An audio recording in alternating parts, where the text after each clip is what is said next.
Guys, nagtanong kayo sa verified badge ko.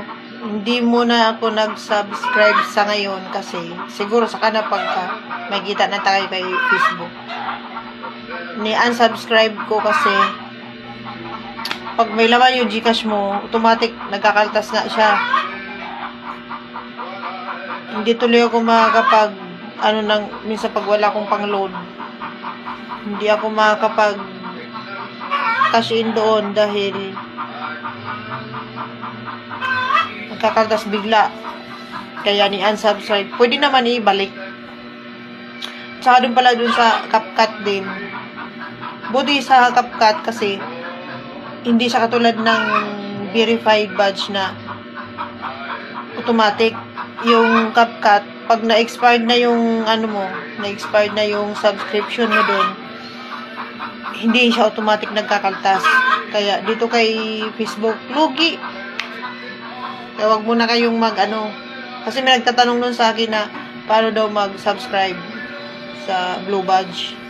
Wag muna kayong kung wala pa kayong sinasahod kay Facebook. Kasi lugi.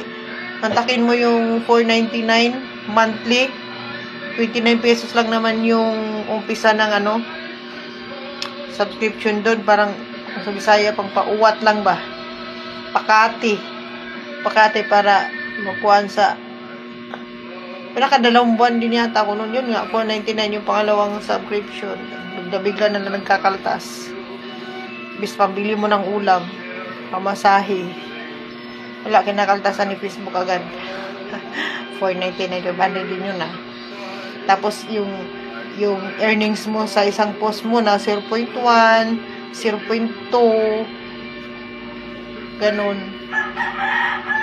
Tapos yung load mo sa isang araw, sabagay yung 50 na load nasa tatlong araw yun. Kaso tatlong araw na 50. Tapos every 3 days ka maglulod ng ganun. Isa nga sa akin hindi umaabot ng 2 days lang. Kadalasan yung 50 na load ko 2 days lang kasi yun, gumagamit ako ng CapCut. Marami akong apps na ginagamit. Tapos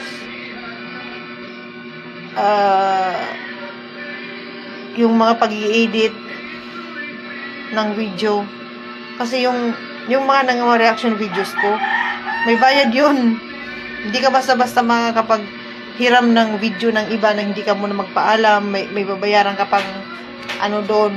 Kaya nga, kailangan mo mag-subscribe kasi magbabayad ka doon sa may-ari ng video. Ganun yun. Kasi hindi mo may edit yun kung hindi ka magpaalam muna doon o hindi mo muna babayaran yung video na hihiramin mo. Pala? Di ba minsan may mga sounds na tayo ginagamit doon sa nyo muna, yung parang i-post nyo muna ngayon, tapos pagka medyo may violation, tanggalin nyo na kaagad kasi pag naiipon, wala na, pass ng account. Sa akin, pag may violation ako, ini-erase ko agad kahit marami views pa yan o maraming engagement, kasi masisira yung account natin pag pinaghirapan natin.